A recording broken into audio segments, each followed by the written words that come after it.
Oh, shit. We're live on Hangouts by the looks of it. And just waiting for YouTube to catch up with me.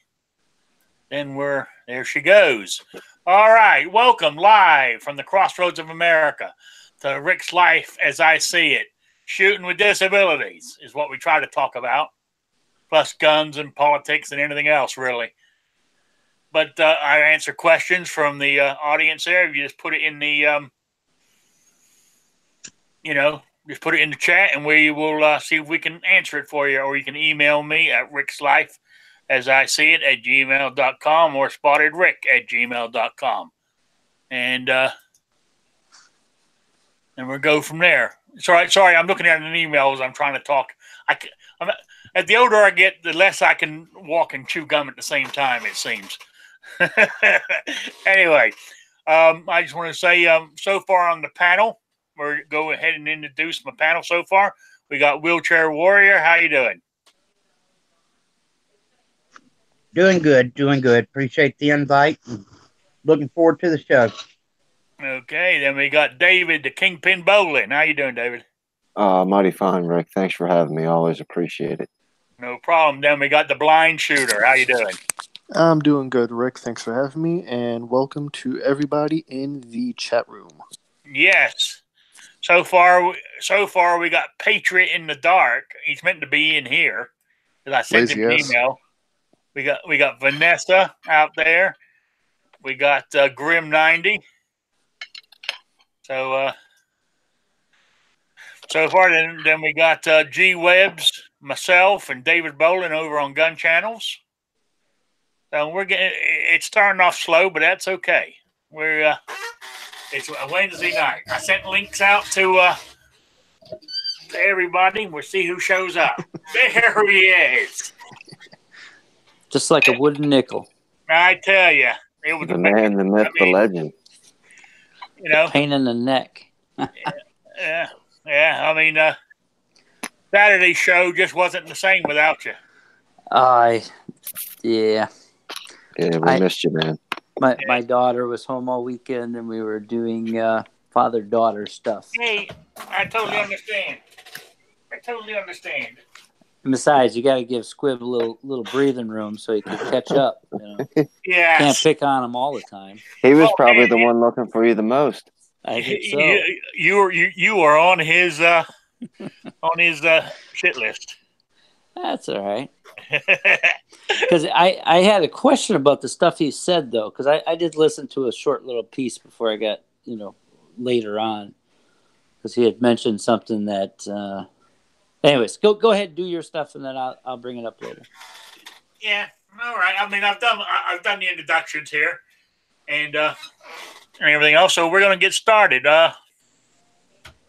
Hey, Vanessa. Yes. She's there. I did say hi to her at the beginning.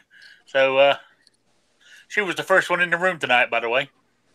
So it doesn't win you a prize, but I just thought I'll mention it, Okay, now here's one. Now it's I guess it's going to be hard. I mean, I think you're going to have to sit this one out here, Patriot, because what I was going to say is, we're talking about disabilities. What happens?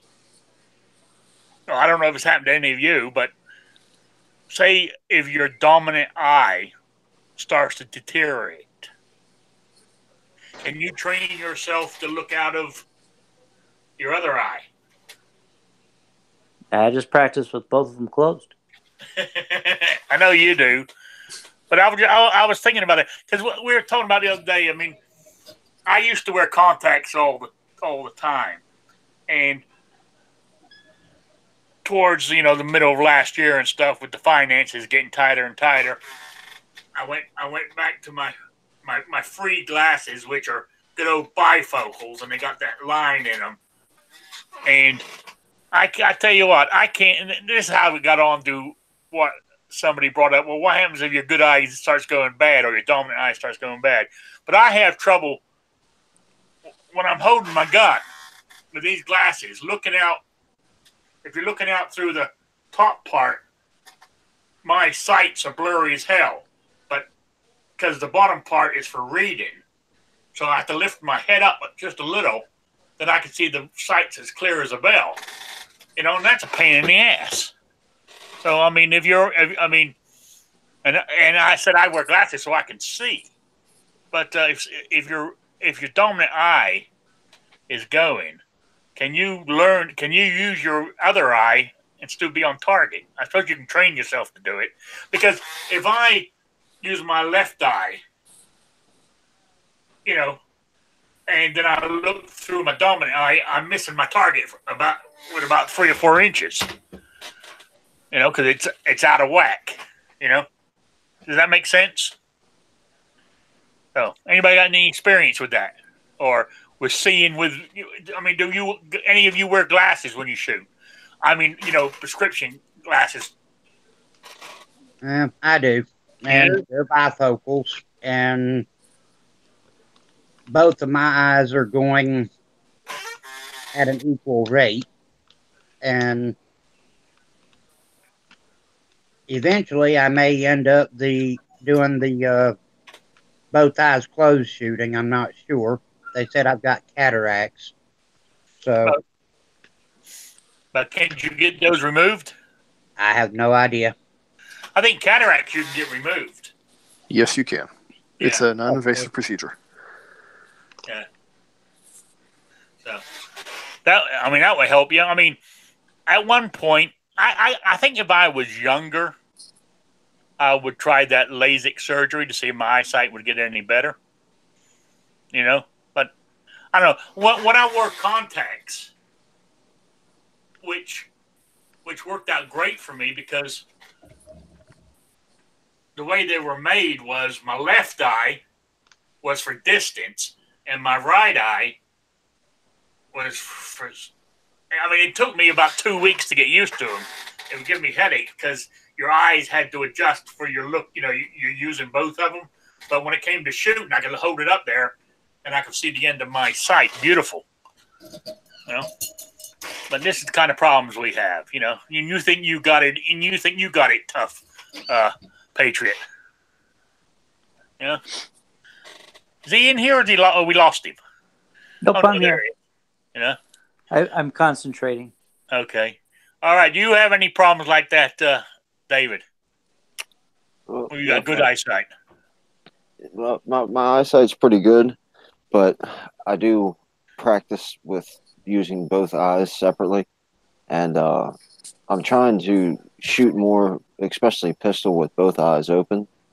It's like if you shut your right eye and then shut your left eye, you can see the stuff in your view plane change shape, like change positions. Yes. So that's what I was trying to say. If I try to use my left eye, if I'm aiming at a target and I try to use my left eye, then I close my left eye and go back to my dominant eye. I'm off. You gotta kind of shift the pistol a little bit to, as long as you got it in the center of your body pretty secure, you can shift your head just a little bit to line each eye up with the sights, and that works a little bit. It's definitely a lot harder for me to close my right eye, which is my dominant eye, and shoot as accurate with just my left. But I try to practice my pistol with both eyes open as much as I can. Yeah. Well, I shoot with both eyes open. But believe it or not, I can close my right eye, which is my dominant eye, but I cannot close my left eye, no matter how hard I try. So what I have to do sometimes when I first started shooting, I used to put a piece of tape across my glasses here to block that left eye out, where I could, pick up the sight better. So, hey, Squib, good to see you. No, you must be. Anyway, What? I'm just saying hi. That's all. Hi back. All right, blind shooter. So you're partially. I mean, you're legally blind, aren't you? Or are you totally blind, like Patriot? Technically, right now, legally blind, but going fully blind like Patriot, unfortunately. Oh, sorry to hear that. But so, how do you manage to see when you're shooting at the moment? Right now, I can only see out the peripheral vision. So when I'm shooting, I tend to look off to the side, which kind of scares the shit out of everybody I'm with. But just like you, I mean, I can't close one eye and keep the other eye open, so I just use like an eye patch. Okay.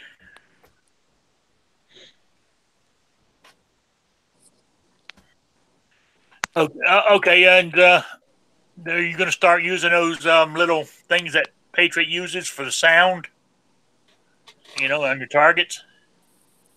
I want to try that, and then also was looking at ATN has the digital scope that you can put up on the tablet, but them shits cost a lot of money, so I'm trying to see if the company wants to, sponsor me.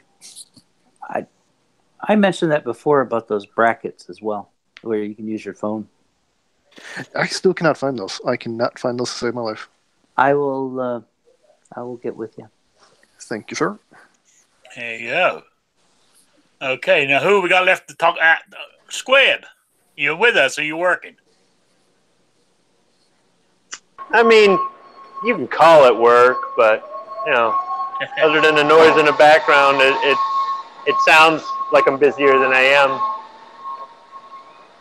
Sounds like someone who's reversing. Yeah, these guys drive these forklifts backwards. It's fine, whatever. We were talking about, if your dominant eye starts to deteriorate. I mean, do you practice shooting with your off eye?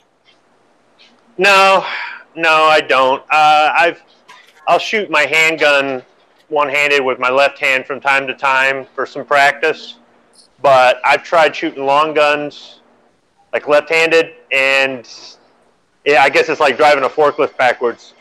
It's just too awkward. I've tried doing the whole shoot with both eyes open, and with enough practice, I'm sure I could do it, but it's kind of like my eyes are good enough now, so why bother? The issues I'm having getting older is light. I need reading glasses, not because I can't see it, but if there isn't enough light, I just can't read it.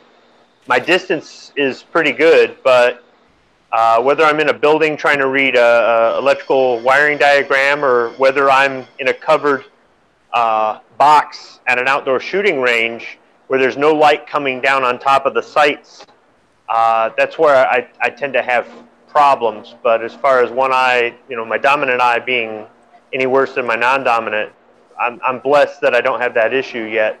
Now, I mean, in the military, we had guys with eye dominance issue, and they would just issue them an eye patch from the PX. And I've tried that with my son because he's right-handed, but he's left eye dominant, and he doesn't like the patch. I think he thinks it makes him, look silly. But it's like, son, everybody here is here to shoot. They're not, nobody's judging a kid. But yeah. Your issue is that you can't close your other eye, right? Is that? Well, I'm right eye dominant, so I can't close my left eye. I can close my right eye, but that doesn't help me when my right eye. So what I used to do is, when I first learned to start shooting, I could learn how to pick up the sight. And I used to put a piece of tape over my left lens. Mm-hmm. Yeah, the same difference as the eye patch. Yeah. Well, if I could teach my right eye to pick up the end of that sight, okay. I mean, have you talked to a doctor about this, or are you concerned that if you talk to a doctor about shooting that, they'll report you and red flag laws or whatever? No, I haven't talked to a doctor about it. I mean, maybe it's something as simple as just whacking you in the back of the head with a 2x6 and it straightens out your eyesight, but I'm sure that a doctor could at least, make some suggestions. An ophthalmologist, that's an eye doctor. But I mean, if you're using the ratty glasses because money's tight, then I guess going to an ophthalmologist to ask about is there anything you could do is probably not feasible right now, right? Well, no, it's getting better. Plus, my Medicare covers eye exams with eye doctors and stuff like that. So I think practicing. So when I Get go in your truck, get in your truck, drive 12 miles to town. While you're there, get a cheeseburger, and see the eye doctor and see if he's got any suggestions. Yeah, that's a good idea. I'm more likely will do. I think using an eye patch would help you out as far as training it. Yeah. It would definitely strengthen your weaker eye. Yeah. I used to use the patches, all that stuff. But another question would be as far as the red dot. Where you're saying you could switch back and forth kind of thing with your eyes. How does that? I've never used a red dot. They came out long after I was playing with them. You're not missing much. No, just as far as being able to use either eye. I mean, it obviously depends on how you're holding the rifle or whatever you're shooting. So it can't be, you hold it the same and use one eye and then change to the other eye. That wouldn't work because it's not going to be lined up, I'm sure. Okay, now is that because you have to adjust those just as like any other kind of sight. You have to hold it the same way every time, right? Yeah, can you sight them in? Yeah, I mean, like I said, I shoot my handgun right-handed because of my damage to my left hand, but I actually shoot a long gun left-handed. Yeah. And the only long gun I have a shotgun and my little MP-15. Yeah, And so I have a red dot on that, and I've got it sighted. The red dot is sighted with my left eye, where I can hit the target. I can't hold I don't know. I can't hold a gun in my right shoulder. It just takes practice. I'm so cack-handed, it's unreal. It just takes practice.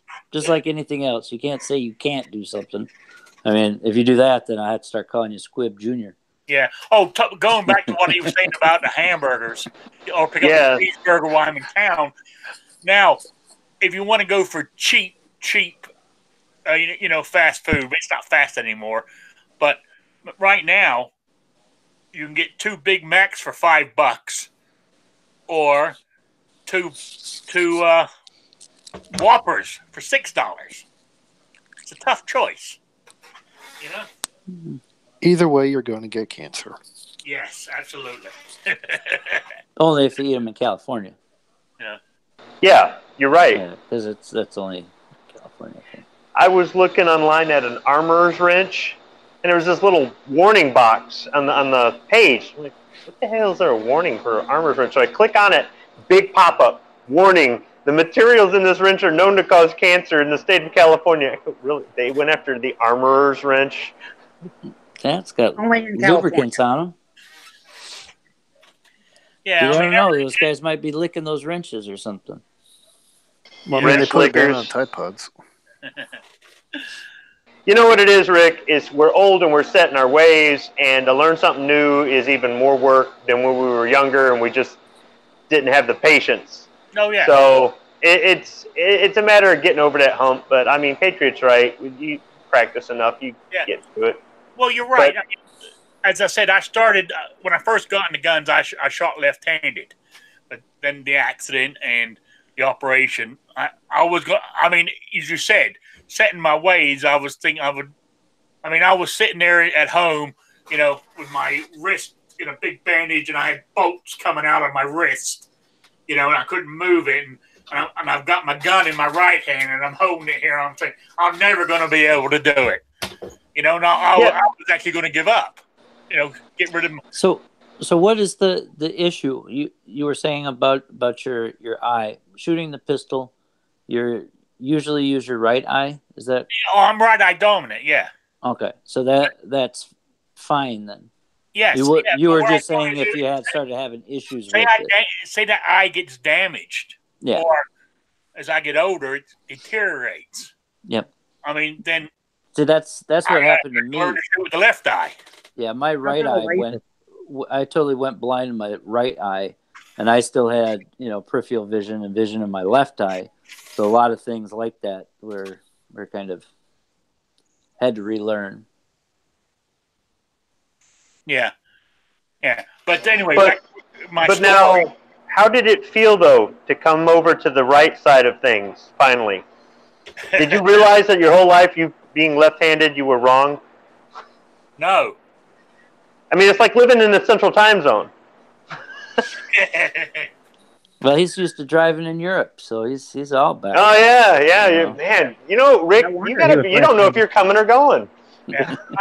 But I tell you what I find difficult.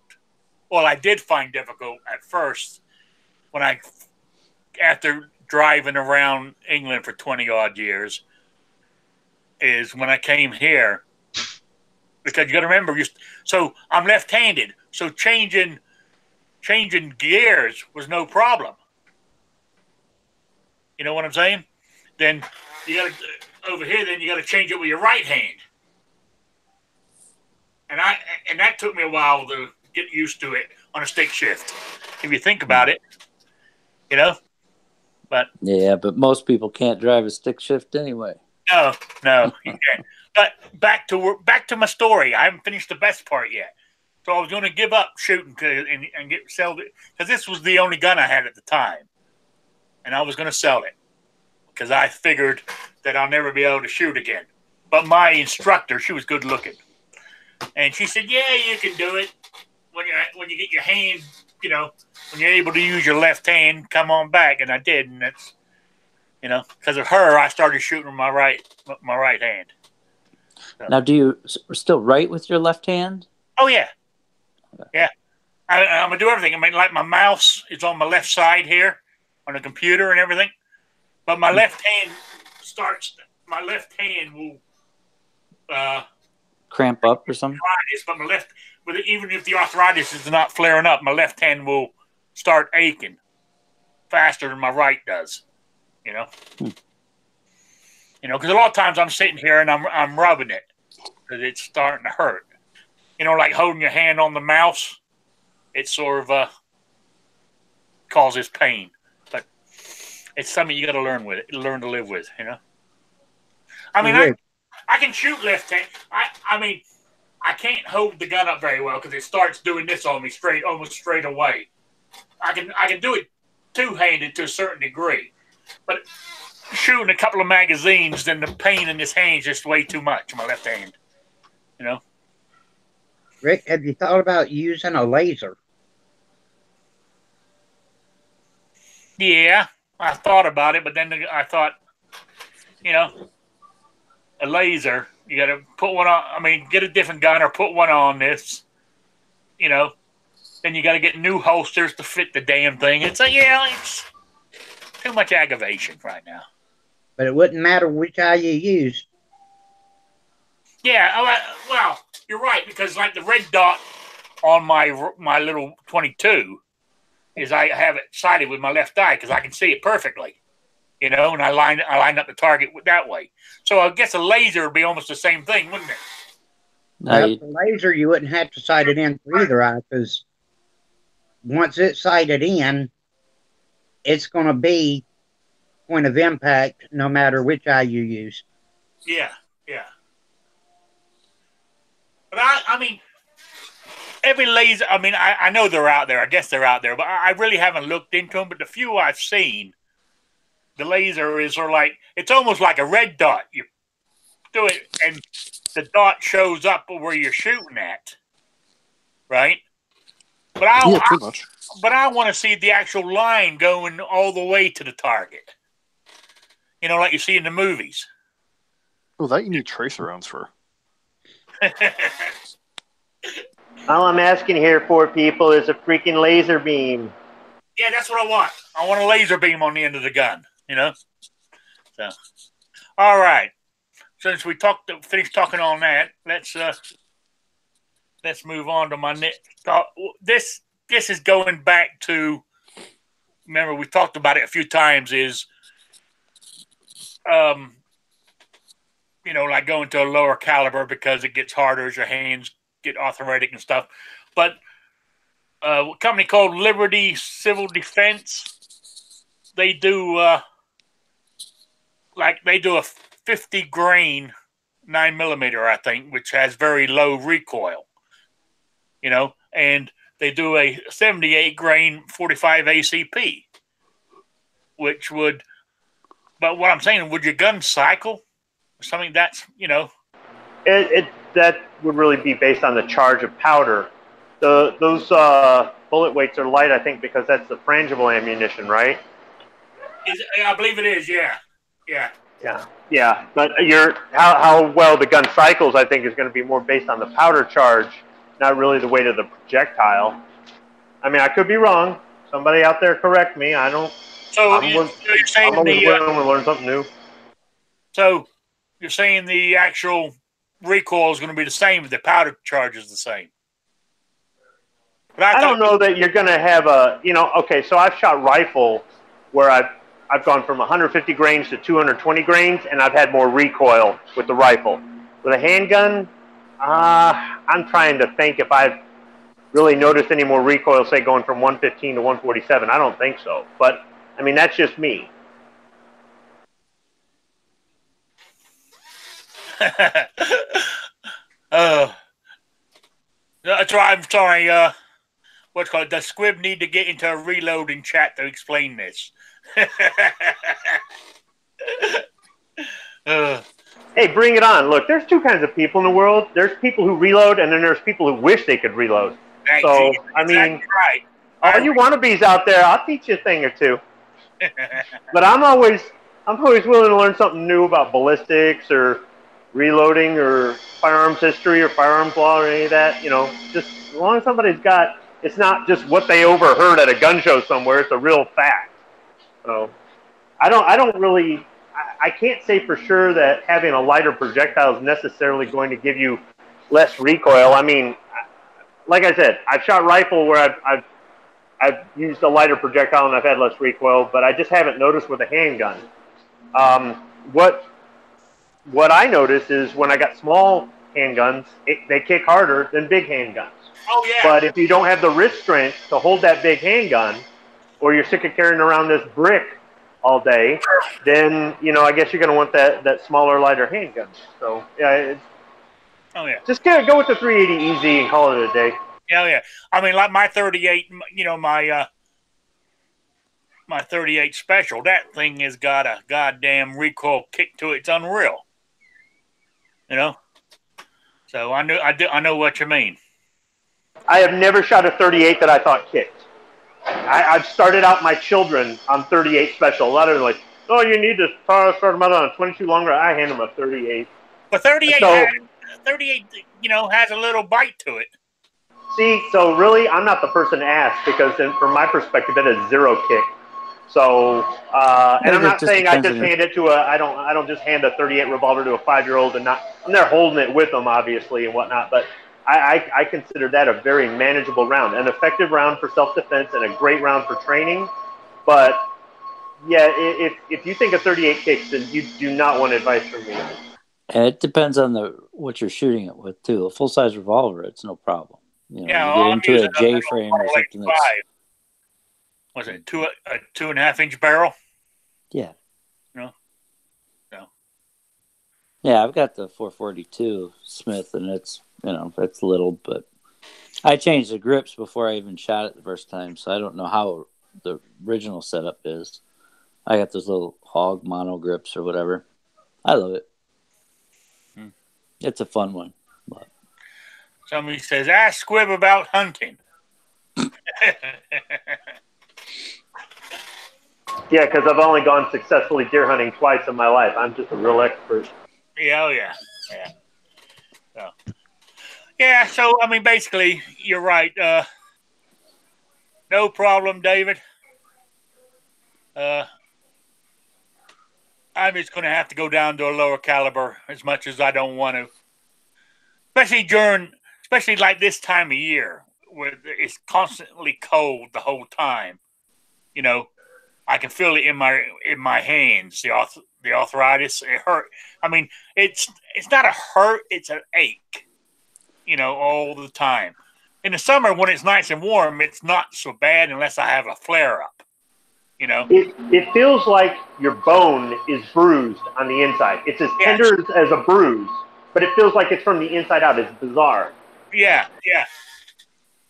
You're right. Hey, Rick.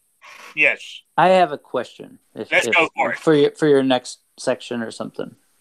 Now, are you ready for it? Or yes, I'm ready. I'm listening. Okay.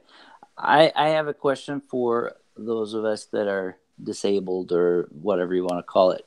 What is your, as far as self-defense, what limit do you set on yourself that's different than, the next guy, the sighted guy, or the quote unquote normal guy? What differences do you put on yourself for those situations, or have you thought about that? If you're walking with a cane, is your perceived threat to you different than what you would think if you were normal or didn't have that issue? Yeah, I mean, up until I had my accident at work, when I fell and hurt the wrist and it set off that chain reaction and everything else. Yeah, I thought I was, even though I was in my 50s, I still thought I was 6 foot tall and bulletproof, that I could handle anything that came my way. But once I got hurt, then I'm looking around and I'm realizing that, that I was vulnerable. That's what made me get into guns, to protect myself,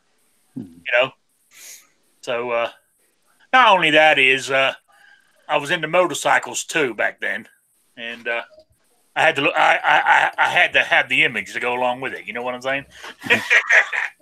No, I wasn't bad. I was a good motorcyclist. I wasn't bad. You know what, Rick? Though I wouldn't worry if I were you, because they might look at you and say, okay, he's disabled, he's an easy target, but they're also going to take one look at you and go, oh man, he ain't got no money, and move on to somebody else. You got a point there, because I do go around. I do go around scruffing. Or you could bait them in. You look like you're an easy target. When they go to rob you, you rob them, and then you get money for cat food and stuff. That's it. Now, the reason I ask is because obviously there's you got the triangle as far as intent and all that kind of stuff, and I'm just wondering if yours, do you look at it more askew than the next guy would? Do you say, well, hey, yes, I know the guy's threatening me, but my envelope of doing something is a little wider than like me being blind. A guy puts his hands on me, I know his intent. It's not I'm not shooting across the parking lot because whatever. Exactly. Well, I was going to go that also. And I actually talked to I actually talked to a lawyer about this, because there was a lawyer giving answers. This was based on Rhode Island. He was a lawyer in Rhode Island at the time, but he said technically, he said in most states it would work out the same. Is you said the intent, being disabled, and I can't move as fast. Right? The threat to me, right? He said the threat to a disabled person is greater than it is for a normal person. So, for argument's sake, like, they talk about the Tula rule, the 21 feet with the knife, he can get to you before you pull your gun, right? He said if you shot the guy and he was only 15 feet away from him and you pulled your gun and shot him, in Rhode Island, you would technically be okay because you're the disabled one, So I look at it that way. I look at things now when I see people and stuff. I look at, close. I don't like people getting too close to me. It bothers me, today. So anyway, does anybody else? How about you, blind shooter? What was the question? Just as far as self-defense, if what kind of limits do you put on yourself that are different than, I guess, sighted people or, a normally abled person? Do you look at it different? Do you say, okay, well, this is my threshold? I mean, I pretty much base it on the person's demeanor and how they approach me. I mean, like you, Patriot, I have a hard time seeing, so if someone puts their hands on me, I pretty much know their intent right off the back. Yeah. So that's kind of where I was going with this. It's a little, I mean, each person is different, obviously, but to look at that, intent and the ability, I don't know, the triangle. Well, I know that for me, if I'm injured, or if I've had dental work or somewhere where I'm not as 100%, I guess you would say, then I'm a lot more aware of other people in my surroundings because I'm injured. I'm not as capable as I was yesterday, so I'm a lot more vulnerable. So not that I'm a victim, but I'm definitely a lot more aware of what's going on around me when I'm injured than when I'm feeling regular. So I guess that would kind of correlate to what you're saying. Yeah, I think I mentioned this before too. I don't know if everybody does it, but I never used to. Is like now, whenever I get inside my truck, I lock my doors. Yeah. I never used to do that. But I do now. Because and also what really bothered is like when I'm getting in and out of my truck, because being a 4-wheel drive, it sits higher than a regular vehicle. And I have to sort of grab hold. I don't have, for some unknown reason, this 97 F-150 doesn't have one of them handholds on the inside. So I have to grab hold of the steering wheel. I grab hold of the seat with my right hand. I grab hold of the steering wheel with my left hand, and I pull myself up. And then I stand on the, I got, what do you call them things? A step on the outside. The Nerf bars? What? Yeah, the step bars or Nerf bars? Running boards. Running board. I got like a running board under my doors, and I step onto that, turn myself around so I can sit on the seat and slide myself in. And that is when I feel I'm at my most vulnerable. Before I even attempt to get into the vehicle, I look around all around me to see if there's anybody close that might, that I might think looks suspicious.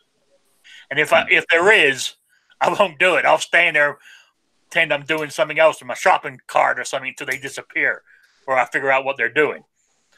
And also, when I do that, I stand on that thing and I turn myself around on it by moving my feet. Then I've got this great little gadget. It's like a round. It's like a thing. It's like a Lazy Susan you would have in the middle of the table, but it's flat and it's got a little bit of cushion on it. So when I sit on my seat, it actually spins.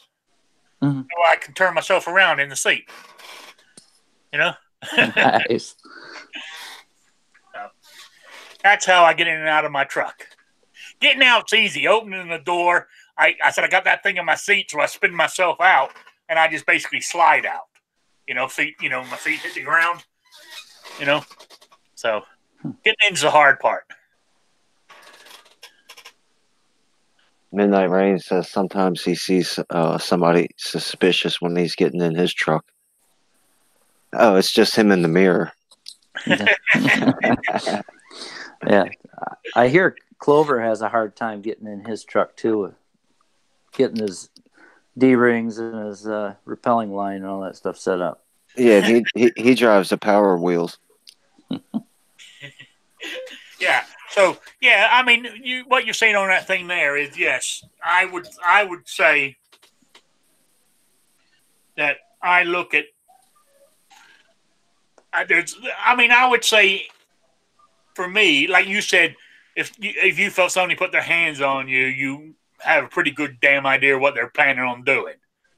Yeah, Right. because I mean, a sighted person, you can obviously see, somebody, But rushing you or something. If I see somebody coming at me with, I think, where they have intent, i.e., they're running at me and their fists are bunched up, or they got something, a baseball bat or a crowbar in their hand, right? I am not going to let them. I mean, I'm going to shoot them further out, than what the law might say for a normal person. Say I shot him at 25 yards out, and then say, "How do you know he was going to do you damage?" Well, hey, I felt threatened at that distance. I know I'm exaggerating, but you understand what I'm saying? I feel that I need more time to react or get myself, because I can't run. So I got to stand my ground. And it's kind of pointless waiting till they're right on top of you before you stand your ground. I got to stand it earlier, otherwise I don't have a chance. And just for everybody's, this is hypothetical. Yes. Yes. One thing I do, I look around and I see who's looking in my direction. It's not so much if they look suspicious or threatening or whatever, but are they glancing in my direction repeatedly? Are they paying attention to what it is I'm doing as I'm approaching my truck or leaving my truck? Because there's sometimes that, you're just in a situation where they're going to have people within that uncomfortable zone, no matter how big or small your uncomfortable zone is. But then it's a matter of, who's paying attention to you and what you're doing and how you're doing and so on and so forth to decide whether they're looking for an opportunity or not. Yeah. I see what you're saying. What about you, blind shooter? I mean, like I said, it all depends. And here in New York, I tend to draw crowds and stares anyway because I walk around wearing pro Second Amendment attire. But I can pretty much, judge the intent of the person. A lot of times, if I'm trying to cross the street, you'll get the schoolgirls or, the mom coming down. "Oh, sir, hang on, let me help you." And, even though I'm able to cross the street, they still kind of, put their hand down, like, "Oh, let me help you." Whereas opposed to if someone just comes up and, automatically goes to grab my arm, my first instinct is the one hand that isn't being grabbed, I grab the weapon that's on that side. Yeah. And that is kind of an issue too, with people, because some people, they'll sit there and stare at you and hold their breath, or they're over helpful, and they want to help, and they grab you to direct you instead of letting, which is a whole nother thing. But yeah, that's kind of questionable with people grabbing you, because you can tell if somebody's grabbing you to, "Oh, here, let me drag you across the road here," or help you through this door while, they don't know what they're doing. Well, versus somebody grabbing you, across, your lapel and to push you down, and, but that's the other thing though, being a blind guy, somebody coming up and wanting to attack the crazy blind guy, they usually don't feel threatened. They don't have to be so sneaky because, hey, that guy can't see me, and so I guess it's not going to be as abrupt or whatever. Usually they'll probably throw a verbal threat before it gets too crazy. But Yeah, and then they wonder what happens when their intestines are hanging out of their stomach. I got a question for everybody in this Hypothetically. panel, actually, if you don't mind, Rick. Go for it. 42. Yep, there's the answer. Never mind. That's it. Sorry. What did you guys think? Like, I don't know everybody's backstory. I mean, obviously, I know Patriot wasn't always blind, and obviously, Declan is going through it right now. But what did you guys think, like, when you saw a blind person or a disabled person or a person in a wheelchair before it became you? Like, would you think that person? No, they're armed, they're blind, so I'm sure they're armed, or they've got a knife, or do you think? Did you think, oh man, I bet you that guy's got a rough life because he can't see. How's he going to protect himself? Actually, I hate to say this, it never even crossed my mind about when if I saw somebody in a wheelchair or blind, how they would take care of themselves. Yeah, I'd never seen a blind guy until I was blind. Then they're all over the damn place. I mean, in my town, really, I might have seen them. I know about them because there's a big school, or used to be a big school in my area that was, a school for the blind, where they basically lived there, dorms kind of thing, grade school, high school kind of thing. And so, we always had that kind of thing. And then I have an uncle that was in charge of a lot of helping through the, I don't know what program it is. It was the Catholic for the Disabled thing, and did a lot of things. He didn't deal with blind people. He was more, missing limbs or paralyzed or, that kind of thing, the other physical things. But I never even knew anybody until now. Now I know there's like 4 or 5 people in my small area. But as far as self-defense and stuff, I mean, besides seeing people on movies, and in movies they're always portrayed as, some, the guy sitting on the curb with a tin can banging it, or whatever, old movies. Yeah. But, which is a shame, it shouldn't be that way. But I never knew anybody that was blind. I mean, even my doctor, the surgeon that I went to, that's all he dealt with was the eye. He had no paperwork, no books, no literature, anything as far as what to do if you went blind. So there's like a big, huge gap between,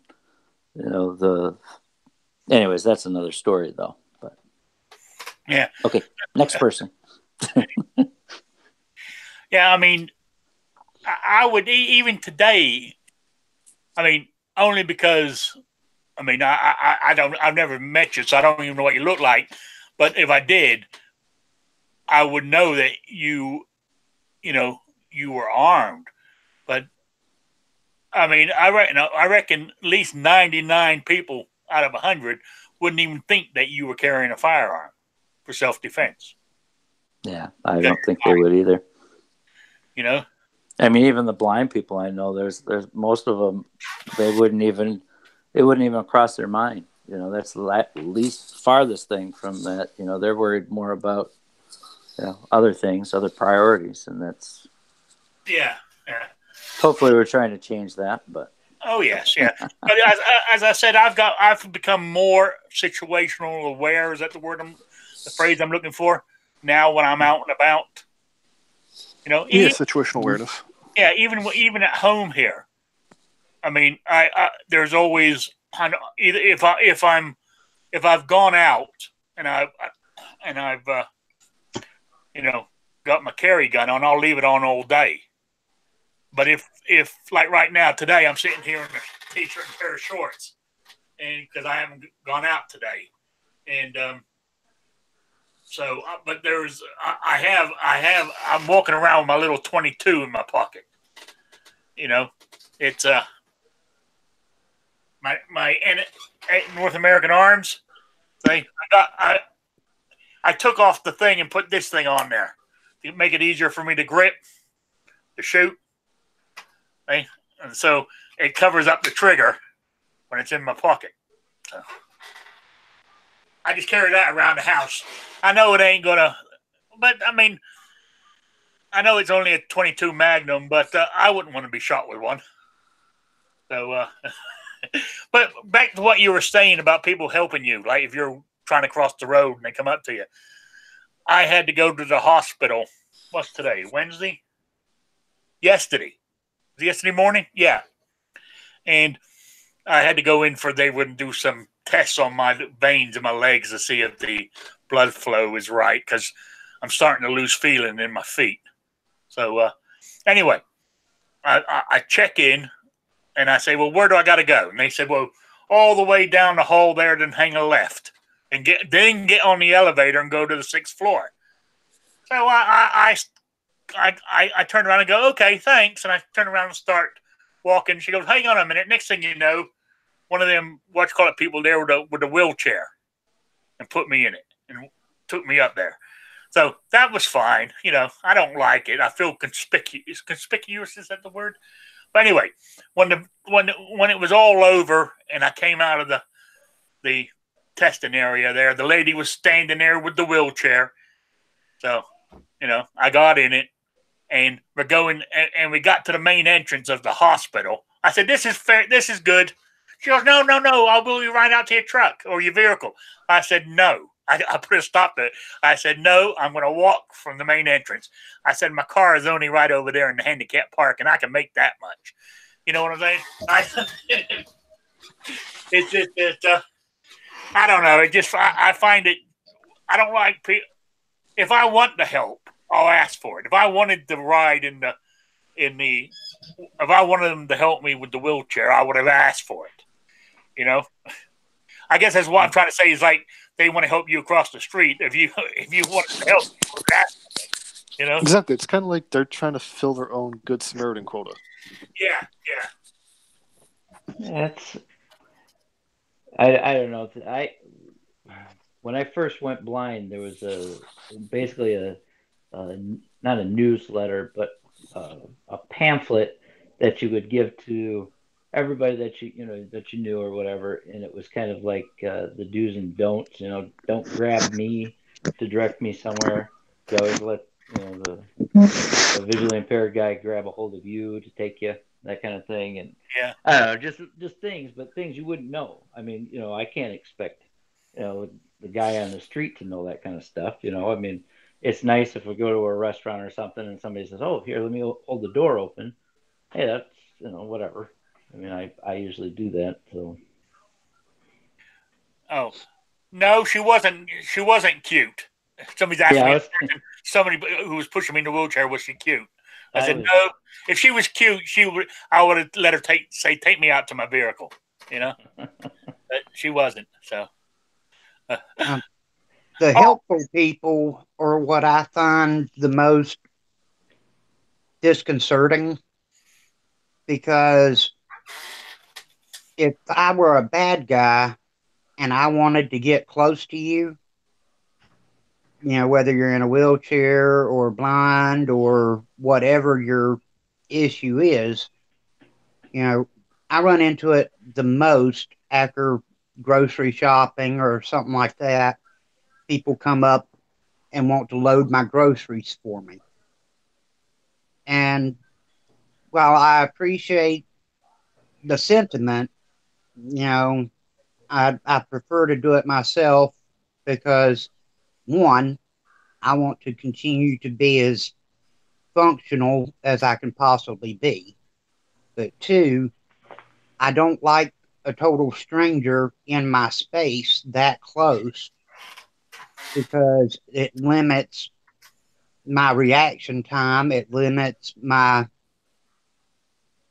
options. And, I would assume that a bad guy would come up offering to do something nice for me so he can get in close and rob me,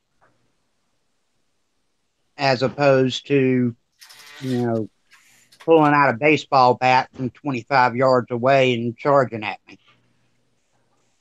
Yeah. It is different. I mean, if like with me, if somebody comes up and you can kind of tell the not it's not a generalization, but if a lady comes up and asking kind of more asking about what direction or where whatever kind of thing like that, I mean that's different. I mean you can I don't know. I'd feel more awkward if a young guy or something came up because that's but that's kind of part of it. That's the whole reason of having these discussions because if you didn't see that person that was coming up and talking to you, how do you gauge their intent or whatever? So I mean that's the joy of it. Just out of curiosity, how come you don't have, or you and Blanchard, how come you don't have a seeing-eye dog? That's because seeing-eye dogs are I mean, they're good for traveling and for moving around, but they aren't protection. So I know a lot of people, they see a seeing-eye dog that's a German Shepherd or something like that, and I guess people could get scared of that, but they're trained to be around people. You're on a bus, you're on a train, you're in the city walking on the sidewalk. They're not trained to be aggressive. So they're not a guard. Growling at everybody that comes near you. Yeah, they're not gonna, you start getting beat up. They're just gonna probably just move over a little bit and give you some room to get beat up. Yeah, I mean they're great. I'm not saying anything bad about them. I went through and I was going to get one, and then just my situation, you have to work them. You have to be out with them all the time. And I was working from home, so I just kind of. Yeah, I mean, because the dog still needs to be out and he still needs exercise and all that kind of stuff. Yeah, and you have to work them too. You can't just let them out in the backyard and let them play around. You have to get out.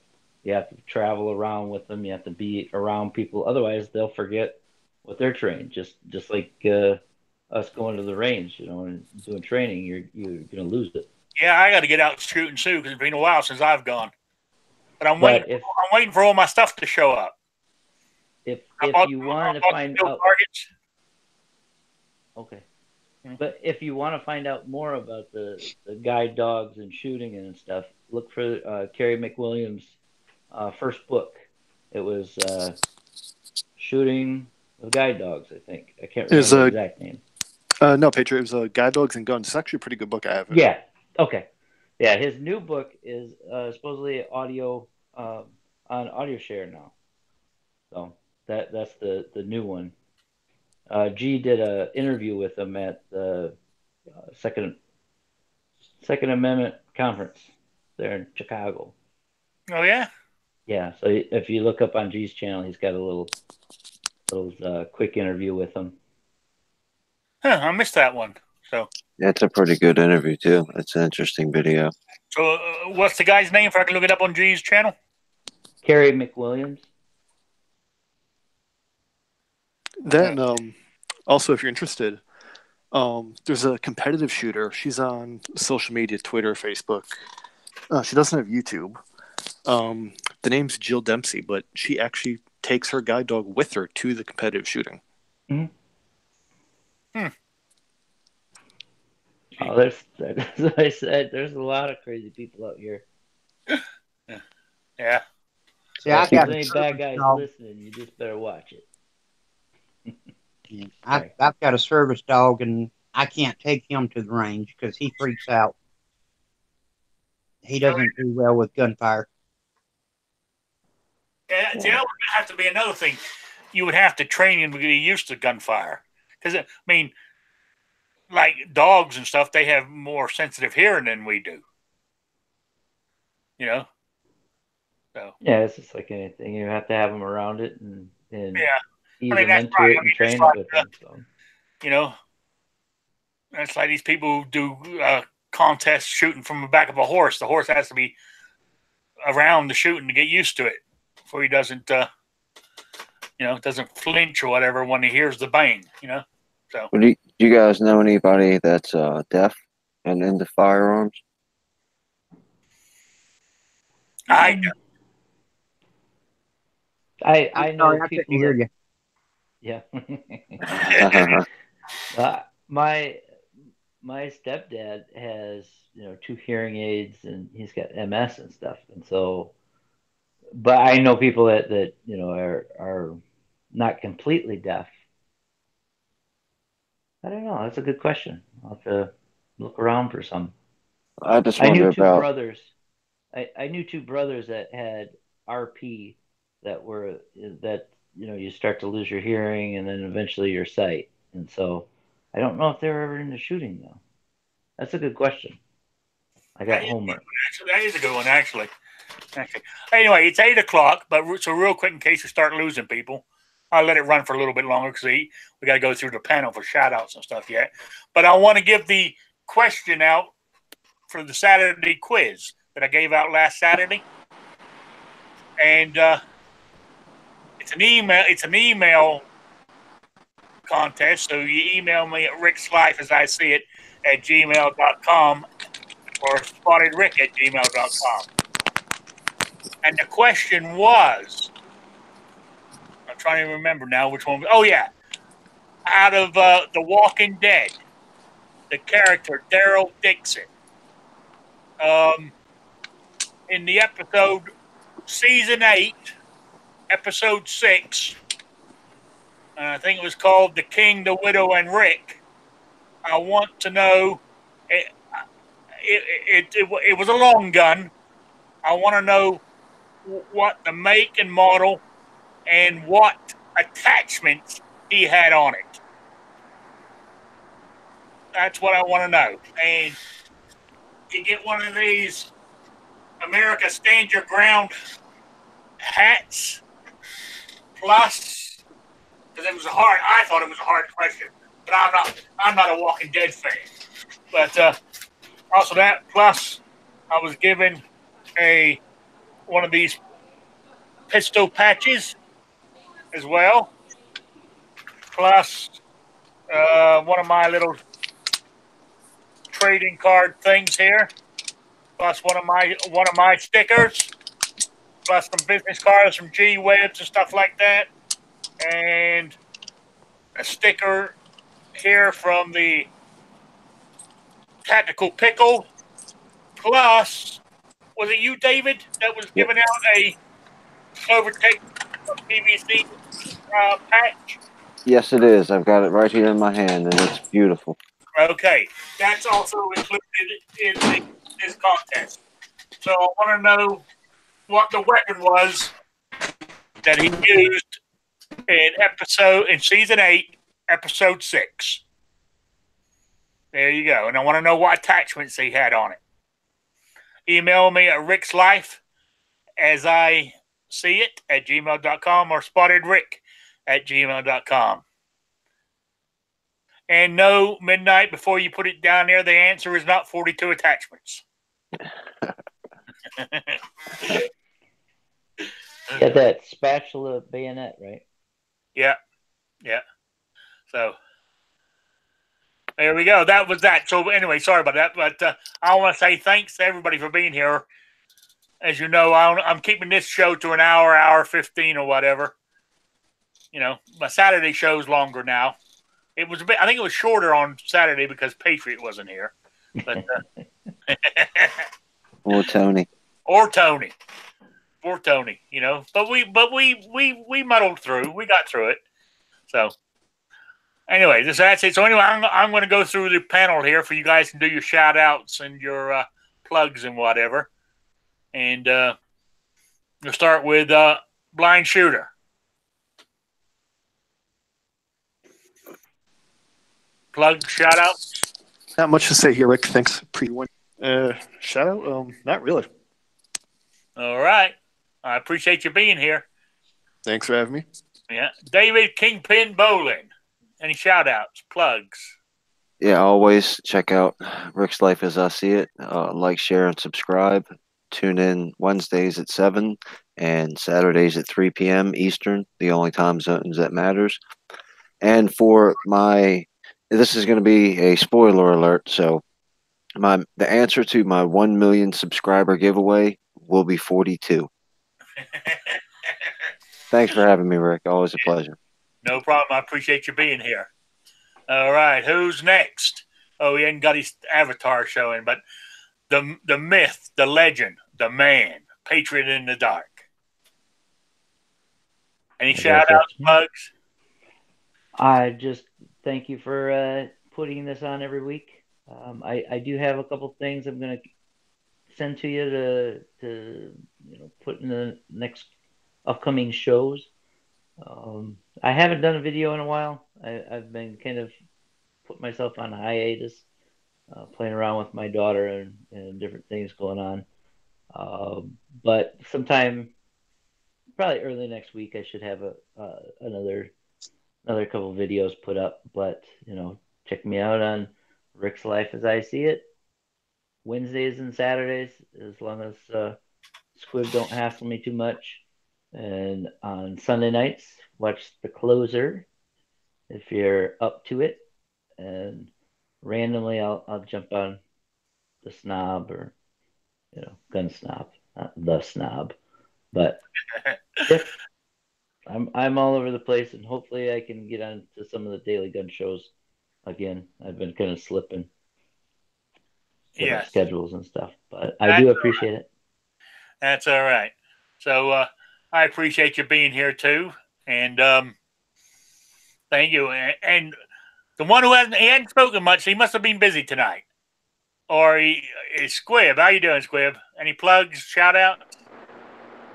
I didn't have anything to add. I mean, you're asking people a question about being blind, and I don't know what it's like to be in that world. So, I mean, I can tell you all about what it's like to be an asshole. I've been suffering with that for 46 years. So,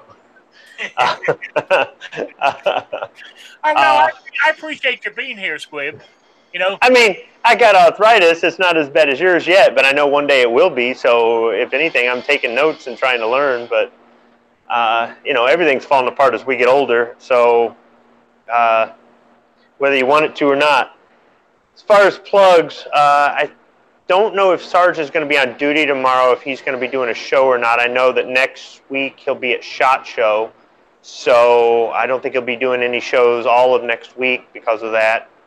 And then, because otherwise I might be able to jump on tomorrow at 9 on C4 Defense. Then the next show that I can weasel onto, 7 p.m. Eastern on Friday, Budget Guns and Gear Review, The Right of the People. And then, of course, Saturday mornings on the Travis P11 channel, Caliber Corner at 9 a.m. Eastern, the time zone that matters. And then every now and then I weasel onto your Saturday show at 3. And then start the whole week again, all over again, Monday nights, around 10, 11-ish. This week we started a little early on the Hawaii Volcano Squad channel on Lock and Load. And then the day before you, Tuesday nights at 9 o'clock Central, but 10 o'clock everywhere else on the Sandhill Shooter channel, 2A Tuesday. Man, you have a busy schedule. People bring me on for comic relief. I tend to, walk around with a kick me sign, and, if it gets people to laugh, then how can it be a bad thing? That's right. That's right. Well, I appreciate you being here. I really do. So, thanks. Wheelchair Warrior, any plugs, shout-outs? I appreciate the invite. Of course, catch Rick's show Wednesdays and Saturdays. Night Strikes got his hit or miss Tuesday nights at 9. I think most of the other main ones have already been mentioned. If you're not subbed to everybody on the panel, sub to them. If you're not subbed to everybody that's in the chat room, sub to them. Other than that, just enjoyed the chat. All right. I want to say thanks to Midnight, Seven Wonders, Vanessa, Rob D, New York Outcast. Who else do we have in there? Georgia Trucker. I'm trying to Stealth Hunter. I can never pronounce his name. The Tactical Pickle. Is it Calvaris? How you pronounce it? I'm terrible with names. I really am. So, who else? Oh, we had Grim in here. That's on YouTube. Then we got Night Strike on Gun Channels. Dusty, Ohio 45 ACP over there. Thank you for coming in. Also, guys, out there in the audience, if you guys got any topics you want brought up on this shooting with disabilities or anything like that, email me at rickslifeasiseeit@gmail.com, and I'll start making a list, of things we can talk about. Because I know there's lots of stuff out there. I just can't think of them all, So I want to say thank you all for being here. It's been great, and we will see you on Saturday at 3 p.m. Eastern for the regular Rick's Life as I See It. All right, everybody have a good evening. Shall not be infringed.